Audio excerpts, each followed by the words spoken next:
it going? Yes, okay. ma'am. Thank you all so much for coming.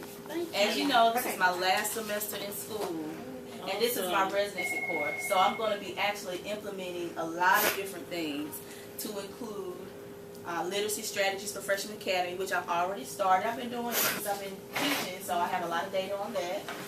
I'm going to be observing teachers formally, doing the pre-observations, post-observations. I'm a mentor as well. I work with Ms. Cazzo a lot. She's a great teacher. So these are just some of the things that I'll be doing. But this in particular is a diversity plan that was written a year ago with some of my other classmates. Okay. So as you can see, it was from Talladega County Middle School, and then we included Murphy. Different, but these are the students that wanted to participate, and we decided to come together and make it work. I already presented this. I think Ms. King was there. I don't think any of you were there. Ms. King was there. Ms. McNaughton helped me a lot with the diversity plan. So we've already created the diversity plan. And when we talked about it, we focused on Ruby Payne's framework for poverty. We focused on that first. We got the definitions for diversity. We talked about what poverty is. So all of this has been done. This is what I want you to look at. Let's look at the freshman English EQT data. I decided to pick this data to look at the gaps between Caucasian students, Hispanic, Black, and Asian. So I just need you all to just help me and just talk about what the data says to you, even though I already interpret the data. But I want to know what the data means to you just by looking at the data. What does it say to you? Immediately to me, the first line in each one is the Asian, correct? Am I reading it right? It's in order. It's light blue. Light blue, because I'm, So you have free first, free reduced. So we have 100% Hispanic, proficiency Black. in quarter one for Asian people, but in fourth quarter it drops down below. Yeah, and then you also take into account These are how two many different, there are. But these are two different groups, you know what I mean? Because they only take it a semester. Right. Oh, I see. Okay. So first this and is the second same quarter group, are and the then same that's group. the same group. Okay. Right. Well, it seems like across the board, except for quarter four, we're dropping as the semesters go on, which it should probably be the opposite. But I see in quarter four, we have the red line, which is Black, correct? Mm-hmm. Go all the way up. What school is that? This school, ninth grade English? Actually, that's Hispanic. Okay, Yeah, because that's I can't Okay. tell the difference. Okay, I see. The one right I see. below it is black. Okay, I see. And I welcome constructive criticism as well. No, no. Even with the bar graphs. the colors. Like if you've already It's turned me. this and It's turned not it in, you. that's okay. But where do you see some of the biggest gaps? I wanted to just know if you're seeing the same thing I'm seeing. Where do you see the biggest gaps? Oh, biggest gaps. Yes. Absolutely. Between free and reduced lunch and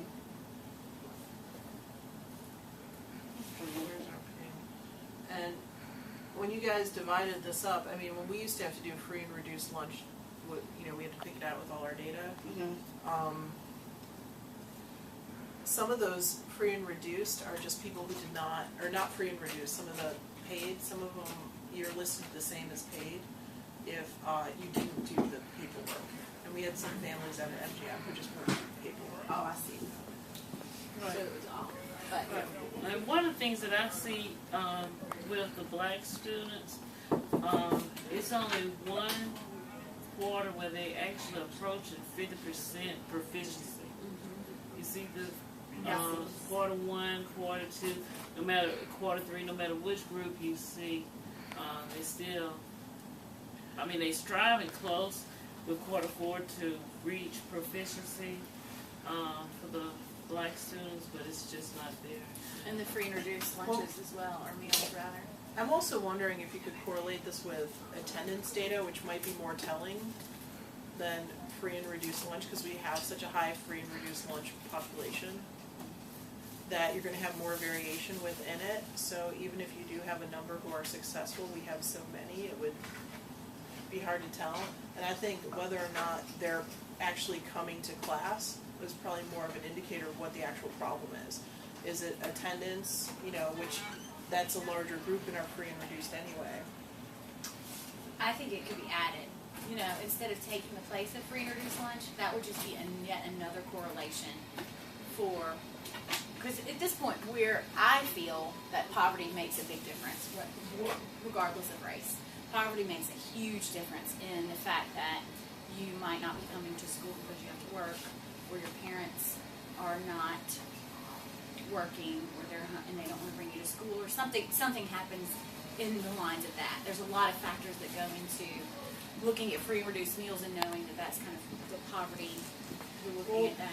A lot of those kids come to school to eat, they're here, but they're not necessarily going to class. It's true. Because, I mean, just look around as you come here. If you had some tape on that, that would be fabulous.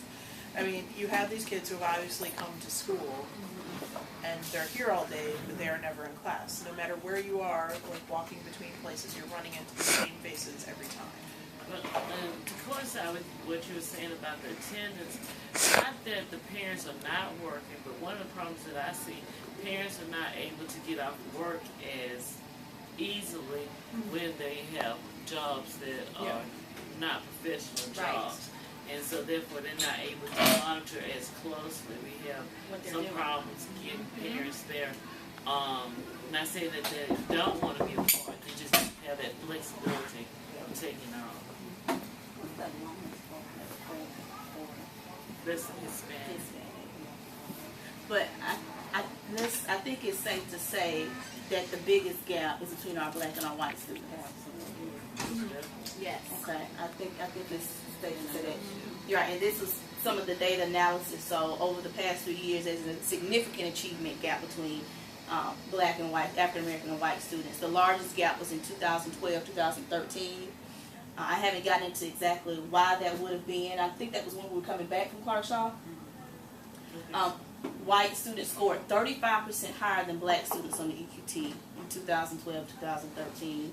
There's always a significant achievement gap between those free and reduced lunch and paid students, and the largest gap between them was 30% in the same 2011, 2012. So what I really need from you all is I would like to, well, we've created a diversity plan, but it needs to be more specific for Murphy.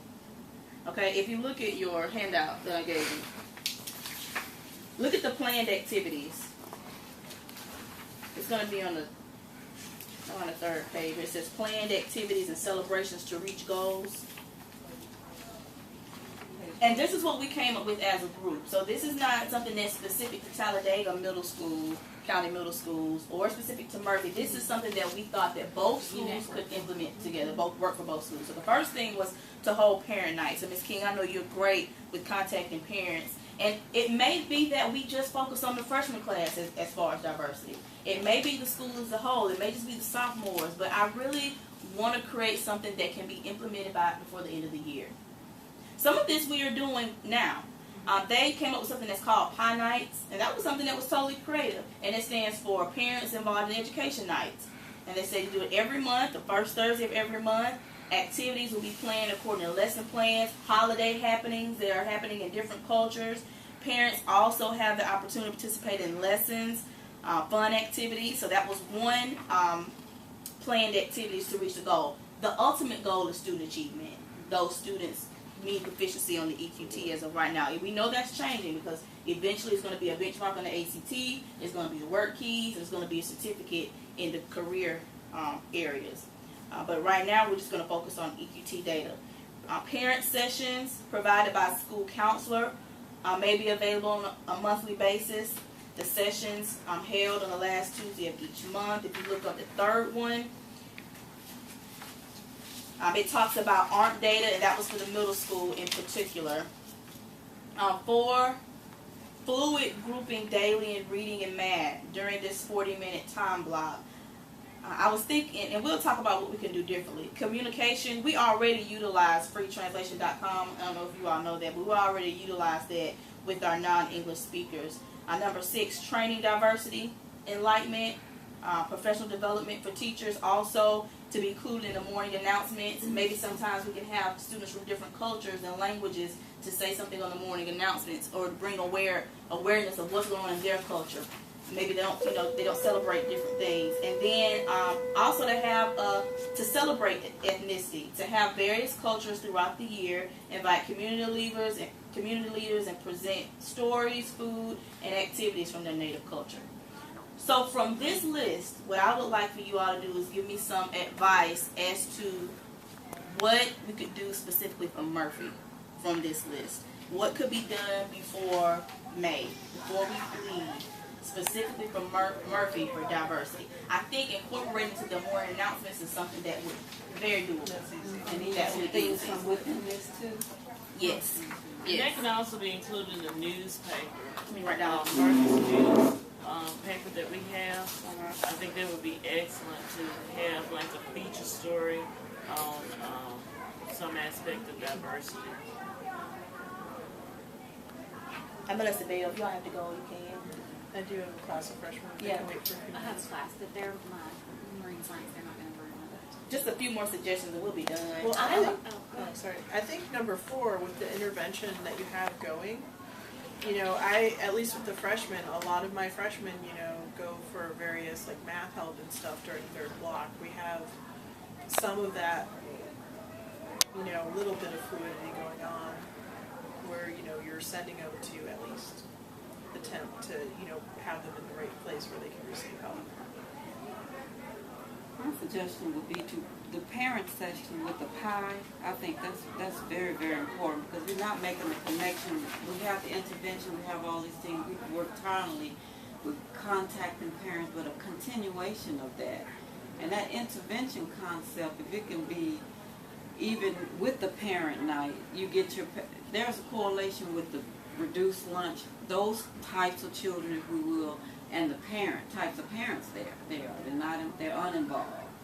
If we can do the mentoring within the parent session too, get other parents that do the right thing or they're involved with their children to mentor those other parents. That would be excellent. That would be I like because that. our Parent mentoring. yeah, within those sessions, we can really develop that parent session. Parents, I believe,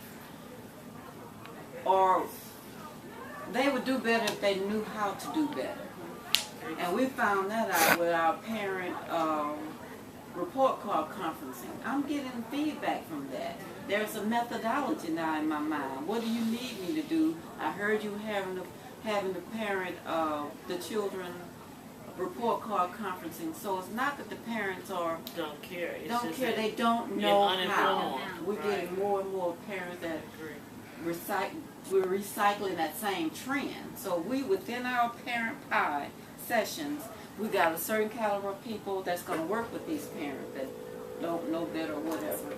Yeah, the Sometimes- mentoring of parents. Yeah, That's good. an intervention program within our parent night. Okay, so I think that's I think if you all don't mind, I would like to extend this, and I want us to focus on doing one pie night I would love a pie night. before the end of the school year to focus on diversity and how it affects student achievement. Right. And I probably can get some of the mentoring parents to come as well.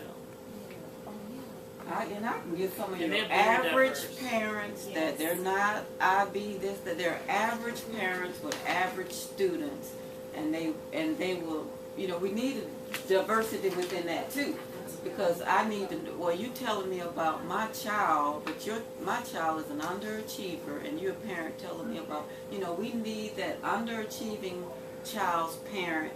I would do the right thing, help me to be a part of that too. That's a great idea. Diversity Face-to-face. within that. It makes a Yeah. difference. We can It's talk very about good. parent contact, We're but a more phone like, call. people need to know that we're more alike than different. Yes, You get a buy-in with absolutely. that. Absolutely. Thank you all so much. I appreciate it. I like that. Let me give it that. Thank you, of course. Yeah, thank y'all. Let me get back.